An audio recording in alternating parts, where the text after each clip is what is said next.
جو ہے ذی الحج جو ہے 10 جو ذی الحج کا مہینہ جو سٹارٹ ہو رہا ہے موسٹ پروبیبلی یا تو آج کی رات سے سٹارٹ ہو رہا ہے اور یا پھر یہ کل کی رات سے، کیونکہ آج 29 ذی القعدہ ہے نا، تو اور 30 سے اوپر اسلامک مہینہ نہیں ہوتا. اسلامک مہینہ 31 کا نہیں ہوتا، یا 30 کا ہوتا ہے یا 29 کا ہوتا ہے. تو آج 29 ہے، یا تو کل ہے ذی الحج یا پھر سیٹرڈے کو، تو فار شیور اناؤنس کر دیا ہے، مطلب کر دیا. سعودی عرب میں چاند نظر آ گیا ہے، تو مطلب کل ہے. فرائیڈے کو روزہ رکھنا ہے، اس لیے کہ ہم تو پھر یہ مسجد تو انہیں کو فالو کرتی ہیں. اچھا، سنڈے کو عید ہے. سنڈے کو عید ہے. تو پہلی اب میں آپ کو یہ بتا دیتی ہوں ذی الحج کے دن کیسے ہیں. ذی الحج کے دن ایک بہت ہی انتہائی فضیلت والے دن ہیں، اور یہ 10 دن ایسے ہیں جو اللہ کے محبوب ترین دن ہیں. محبوب ترین دن کا مطلب کیا ہے کہ نیکیوں میں آپ کا بہت افضل رکھتے ہیں. اور کچھ اسکالرس کا اس چیز پہ اختلاف ہے کہ یہ رمضان کے دنوں سے بھی بہتر ہیں. کچھ کہتے ہیں کہ رمضان کی راتیں آخری عشرے کی اور جو ذی الحج کے 10 دن ہیں نا وہ بہتر ہیں. تو اس سوچیں یہ اللہ تعالیٰ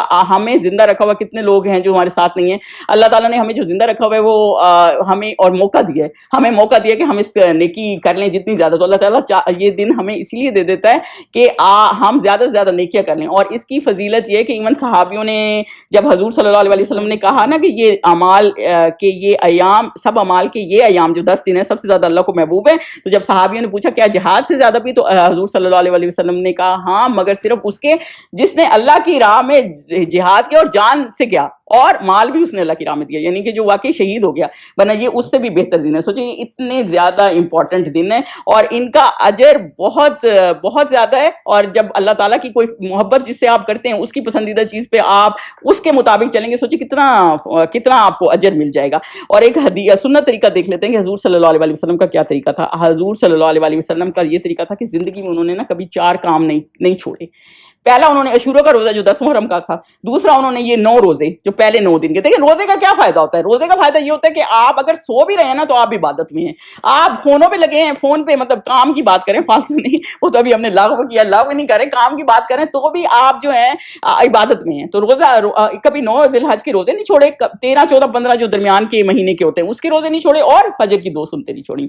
اور ایک حدیث پاک کیا ہے کہ ایک روزہ بھی اللہ کی رضا کے لیے رکھنے کا اجر ایسا ہے کہ 70 سال کی مسافت تک اللہ اس بندے کا چہرہ کہاں سے دور کر دیتا ہے؟ جہنم سے. سوچے، اور ہم نے اپنے آپ کو جہنم سے بچانا ہے. بیسیکلی بیسک کانسیپٹ تو یہی ہے.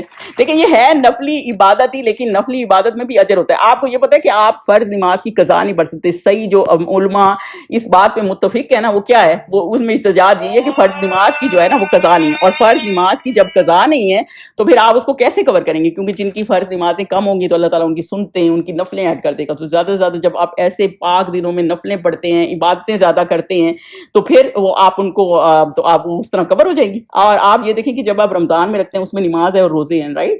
تو لیکن صدقہ بھی کر لیتے ہیں آپ اس میں، لیکن اس میں حج اور قربانی نہیں ہے. اس دن میں یہ اسپیشل ہے، نماز بھی پڑھیں، آپ روزہ بھی رکھیں، حج بھی رکھیں، قربانی بھی رکھیں. دیکھیں، اور جو 9 ذی عرفہ کا روزہ ہے نا اس میں آپ کے اگلے، اور یہ حدیث پاک ہے، اور پچھلے سال کے گناہ ابھی آپ نے جو ابھی کیے بھی نہیں وہ بھی اللہ تعالیٰ معاف کر دیتا ہے. اور کیونکہ یہ جو حج پہ جاتے ہیں ان کے لیے یہ روزہ نہیں ہے، لیکن کیونکہ اللہ تعالیٰ نے عرفہ کے مقام پہ ان کو بلایا ہوتا ہے اور وہ ان کے اللہ تعالیٰ کو نہ معاف کر دیتا ہے اور ان کی بخشش کر دیتا ہے. تو پھر اللہ تعالیٰ نے ہمیں بھی یہ موقع دیا کہ جب ہم ایسے موقع پہ جائیں نا تو ہمیں بھی یہ ہو کہ ہم اللہ تعالیٰ نے ہمیں بھی، ہم کیونکہ حج پہ نہیں ہیں تو اللہ تعالیٰ نے ہمیں یہ موقع دیا کہ ہم بھی اپنی بخشش کرا لیں. دیکھیں روزہ کتنے گھنٹے کا ہوتا ہے؟ 16 گھنٹے کا. اور سوچیں آپ نے اگلے اور پچھلے سال کے گناہ ہی معاف کر دیے صرف 16 گھنٹے میں.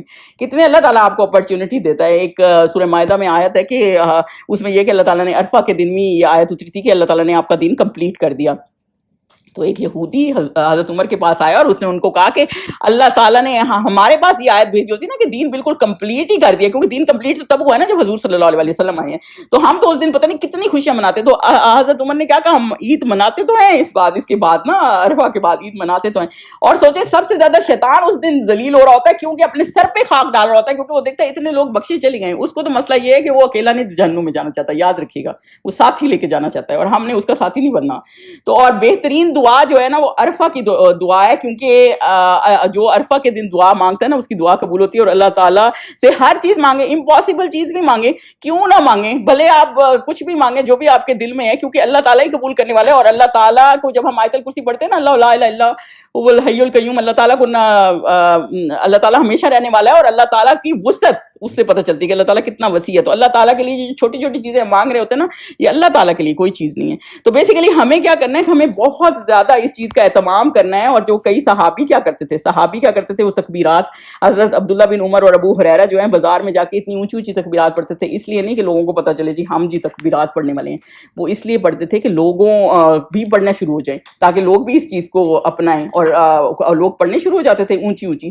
اور اللہ تعالیٰ کی جو ہم نے وہ پڑھی ہے نا حدیث, آپ کو مفہوم بتا دیتی ہوں کہ جیسے میں اس کا کان بن جاتا ہوں. اور اس حدیث کا شروع کیا ہے, میرا بندہ, حدیث قدسی ہے یہ, نفال کے ذریعے میرا قرب حاصل کر لیتا ہے, یعنی اللہ کے قریب آ جاتا ہے. تو یہ وہ نفلی عبادتیں ہیں جس سے آپ اللہ کے قریب آ سکتے ہیں, یہاں تک کہ میں اس سے محبت کرتا ہوں. اور پھر اس کا کان, آنکھ, اور یہ جو آگے والی حدیث ہے نا, پاؤں جو لمبی والی, بن جاتا ہوں, یعنی کہ وہ دیکھتا وہ یہ جو اللہ چاہتا ہے, سنتا وہ یہ جو اللہ چاہتا ہے, یعنی اللہ تعالیٰ اس کو ہدایت پہ لے آتا ہے. تو یہ اس کے ذریعے. تو نمازوں کو بہتر بنائیں. اور ہم اس میں کیا کر سکتے ہیں, دیکھیں حضرت حفصہ تھی نا, تو ان کو حضور صلی اللہ علیہ وسلم نے ایک طلاق دیتی تھی. تو حضرت جبرائیل آئے, انہوں نے کیا کہا کہ آپ ان کو واپس دے دیں. ایک طلاق کے بعد بیوی واپس لی جا سکتی ہے, وہ سرٹن ٹائم پیریڈ ہوتا ہے. تو آپ نے, تو وجہ کیا تھی, کیونکہ اللہ تعالیٰ کو یہ پسند ہے ان کا کیا, کہ وہ لمبا قیام کرتی ہیں اور روزے رکھتی ہیں. تو یہ چیز ایسی ہوتی ہے نا کہ بھلے نفلی ہے, ظاہر سی بات ہے رمضان کا تو نہیں بات ہو رہی ہوگی نا, وہ تو ہر کوئی رکھتا ہے. تو وہ ایکسٹرا جو کام کرتے ہیں نا, تو اللہ تعالیٰ اس سے آپ کو آزاد کر دیتا ہے. اور جتنی کثرت سے آزاد اللہ تعالیٰ اس دن عرفہ کے دن کرتا ہے نا, اور کوئی ایسا دن نہیں ہے. تو بیسیکلی سب سے امپورٹنٹ کیا چیز ہے کہ وقت ضائع نہیں کرنا. ابن القیم کا کہنا ہے کہ وقت کا ضائع کرنا موت سے بدتر ہے. دیکھیں موت تو آ جاتی ہے دنیا میں, تو چلی جاتی ہے, لیکن جب آپ وقت ضائع کر رہے ہوتے ہیں نا, تو سارا آپ کتنا حسرت رکھیں گے اس دن کہ میں یہ کر سکتا تھا, وہ کر سکتا تھا, لیکن میں نے نہیں کی. لیکن وقت ضائع نہ کریں. اور اس میں ہم یہ دیکھ لیتے ہیں کہ جو قربانی کرنا بھی بہت ضروری ہے, کیونکہ اور ایک سربراہ ایک گھر کی قربانی کر سکتا ہے تو کر لے, اپنی کر سکتا ہے تو اس کا بھی بڑا ثواب ہے. سب سے امپورٹنٹ, اس کے بعد میں بتاتی ہوں ہمیں تھوڑے سے اذکار کیا کر لینے چاہیے. میں جسٹ آپ کو تھوڑا سا بتا دیتی ہوں کہ بچنا کس چیز سے چاہیے, گناہ سے بچنا چاہیے. دیکھیں جیسے گڈ ڈیڈز اللہ تعالیٰ ایک رمضان میں کتنا آپ کو اس کا ثواب ہوتا ہے, اور گناہ کا بھی بہت زیادہ بری بات ہے کہ ایسے دنوں میں کرنا جس سے اللہ تعالیٰ محبت کرتا ہے, جو افضل ترین دن ہے. اور اللہ نے یہ دن چنے ہیں, سوچیں کچھ, یہ اللہ کی مرضی ہے کہ اللہ نے یہی دن چنے اور ہماری قسمت میں آ گئے ہیں. تو پھر ہماری کوشش کیا ہونی چاہیے کہ ہم ہر اس گناہ سے بچیں جو ہم کرتے ہیں. جیسے بعض دفعہ ایسے ہوتا ہے کہ آپ اس کو گناہ نہیں سمجھ رہے. جیسے میں گھر اپنے فون پہ بات کرتی ہوں تو میرا 1 گھنٹہ لگ جاتا ہے, میری فیملی کو بہت لمبی باتیں کرتے ہیں. تو میں یہ سوچی ہوں میں ان 9 دنوں میں پہلے سے ان کو کہہ دوں گی کہ میں نے کم فون کروں گی, 9 عید کے بعد بات ہوگی. مطلب کیونکہ وہ ناراضگی بھی کوئی بات نہیں ہے, اور کیونکہ گپے ہی مارنی ہے, تو پھر آپ وقت کیوں ضائع کریں. تو وہ یہی والی بات ہے نا, آپ اپنے آپ کو ہر کوئی خود دیکھے کہ وہ کہاں وقت ضائع کرتا ہے. میں رات کو سونے جاتی ہوں تو آدھا گھنٹہ کم از کم میں سرفنگ کرتی ہوں فون پہ. تو یہ میری ایک عادت ہے, غلط عادت ہے. تو میں اس سے بچوں گی, کیونکہ یہ دن ایسے نہیں ہے کہ میں فونوں پہ بیٹھ کے وقت ضائع کروں اور سرفنگ کرتی پھروں. اور جب جس نے عید کا چاند نظر آ جائے, یعنی اگر اب اعلان ہو ہی گیا ہے شام مغرب کے بعد ہے, تو اپنے بال اگر قربانی کریں, بال ناخن نہیں کاٹنے.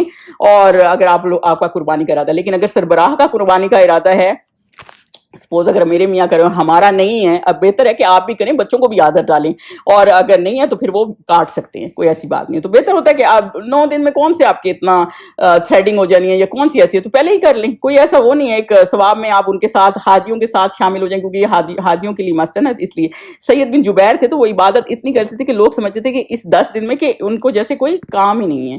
تو سنت طریقہ یہ بھی ہے کہ پورے 9 دن روزے رکھیں, یعنی آپ کی عبادت میں آپ اس میں شامل ہو جاتے ہیں. اور دوسری بات ہے کہ سنت رتبہ جو ہوتی ہے نا, جو 12 سنتیں ہوتی ہیں, وہ بالکل نہ چھوڑیں اس میں, کیونکہ اس کا بھی بہت زیادہ ثواب ہے. ان کا جو یہ سنتے پڑھتا ہے نا, تو اس کو جنت میں اس کا گھر بن جاتا ہے. دیکھیں ہم نے تو یہ چیزیں اپنے اوپر وہ کرنی ہے نا. اور دوسری بات یہ کہ اس میں ظاہر سی بات ہے قربانی ایک بہت ہی اہم چیز ہے. اور کچھ تسبیحات ہیں, جیسے تیسرا کلمہ ہے سبحان اللہ والحمدللہ ولا الہ الا اللہ واللہ اکبر ولا حول ولا قوۃ الا باللہ. اس میں سبحان اللہ بھی آ جاتا ہے, الحمدللہ بھی آ جاتا ہے, اور اللہ اکبر بھی آ جاتا ہے, جو تحلیل تمہید اور اللہ اکبر ہے. تو وہ سارا کچھ جو ہے اس میں آ جاتا ہے. اور اس میں تکبیر ہے جو اللہ اکبر, سوری, تو وہ اس کا بہت ثواب ہے, انتہائی ثواب ہے. یہ کلمہ پڑھیں, یا میں آپ کو جسٹ ایک مشورہ دے رہی ہوں, یہ اللہ تعالیٰ کے پسندیدہ کلام ہے بائی دا وے, جو سبحان اللہ, الحمدللہ, اللہ اکبر اور لا الہ. کچھ تسبیح ایسے نا اپنے اوپر مست کر لیں جو 9 میں بس مشورہ دے رہی ہوں, باقی تو 1000 چیزیں آپ خود بھی کر سکتے ہیں. سبحان اللہ وبحمدہ ہے, جس کے بارے میں یہ حدیث ہے کہ جیسے سمندر کے برابر بھی گناہ ہوں گے بخش دیے جاتے ہیں. لا الہ الا اللہ وحدہ لا شریک لہ لہ الملک ولہ الحمد وہو علی کل شیء قدیر ہے, اس کا اتنا ثواب ہے, جو اس سے زیادہ پڑھے اس کو اور زیادہ ثواب ہے. درود شریف تو آپ کو پھر بہت قریب کر دیتا ہے نا اللہ سے, اور آپ کی گناہ بھی معاف کر دیتا ہے. اور ایسی لا حول ولا قوت تو جنت کے خزانوں میں سے ایک خزانہ ہے, تو وہ بھی ایک ایسی چیز ہے. اور اس کے علاوہ جو ہم رمضان میں پڑھتے ہیں اللہم انک عفو تحب العفو فاعف عنی, تو وہ بھی آپ مطلب اس کو بھی آپ وہ کر سکتے ہیں, جیسے عام دنوں میں بھی پڑھ سکتے ہیں. تو استغفار کا ورد استغفار وہ بھی ہے جو سید الاستغفار ہے, تو وہ بھی بہت زیادہ رکھیں. تو بیسیکلی یہ ایک ایسے دن اللہ تعالیٰ نے ہمیں دیے ہیں جس میں ہمیں یہ کرنا ہے کہ ہم نے اس میں میکسیمم ہمارا ایم کیا ہونا چاہیے, اس کو پلان کرے. دیکھیں کوئی بھی چیز جب پلان نہیں ہوتی نا, آپ کوئی کام کر نہیں سکتے. آج ایک 10ویں پڑھی, کل رہ گئی, پرسوں کری, نہیں, آپ کریں کہ میں نے آج اتنی دفعہ یہ استغفار پڑھنا ہے, اتنی کرنا ہے. اپنے آپ کو فکس کریں.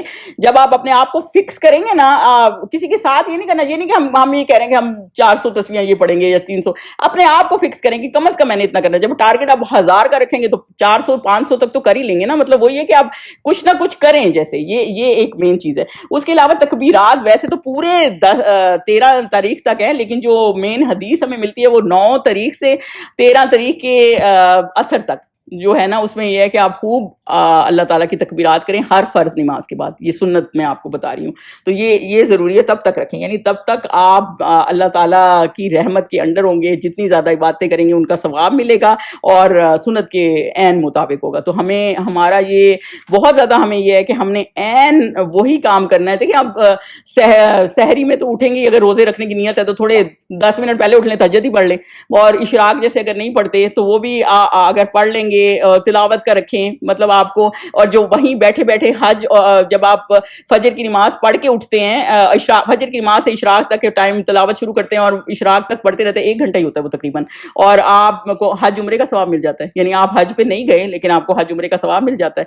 تو یہی والا مسئلہ ہے نا کہ اب ہم جو لوگ حج پہ نہیں جا سکے, تو اس کا سنت طریقہ حضور صلی اللہ علیہ وسلم نے یہ بتایا ہے کہ ہم نے اس کو کیسے کرنا ہے. دیکھیں ہاں, اتنے افسوس کی بات ہے کہ ہم رمضان کی تو بہت تیاری کرتے ہیں پہلے سے, ایون کھانے بھی لگا کے رکھتے ہیں کہ ہمیں پتہ ہے, وہ تو اچھی بات ہے. لیکن صحابی جو ہے نا, ان دنوں کی بھی ایسی تیاری کرتے تھے جیسے رمضان کی تیاری کرتے تھے کہ ہم ان کو کیسے اپنے اسپیشل بنائیں. تو اللہ تعالیٰ نے اس میں ہمیں یہ بتایا, اور اگر روزہ رکھ سکتے ہیں تو ضرور رکھیں, کیونکہ اگر آپ کچھ نہیں بھی کر رہے تو پھر جو ہے آپ کو پھر بھی ثواب ہے. ہر وقت ہی آپ عبادت میں ہی ہیں, اللہ کی عبادت میں ہی ہیں. خود کو وضو میں زیادہ سے زیادہ رکھنے کی کوشش کریں. مطلب اور 1000 چیزیں ہیں جو بھی آپ کے طریقے ہیں عبادت کے, اس کو میکسیمائز کر دیں, ہر چیز کو میکسیمائز کر دیں, کیونکہ یہ اللہ کے خاص دن ہے. اور اسپیشلی دعا ایک ایسی چیز ہے جو اللہ تعالیٰ عرفہ کے مقام پہ بھی بہت زیادہ قبول کرتا ہے. اور اللہ تعالیٰ اس دن سب سے زیادہ جہنم سے لوگ آزاد کرتا ہے, اور ہم نے اپنے آپ کو جہنم سے بچانا ہے. اور اللہ تعالیٰ ہمارا نام بھی ان میں شامل کر دے جو جہنم سے آزاد ہو جائیں, آمین. اور اللہ تعالیٰ ہماری کوششوں, کیونکہ انسان صرف کوشش کر سکتا ہے, اور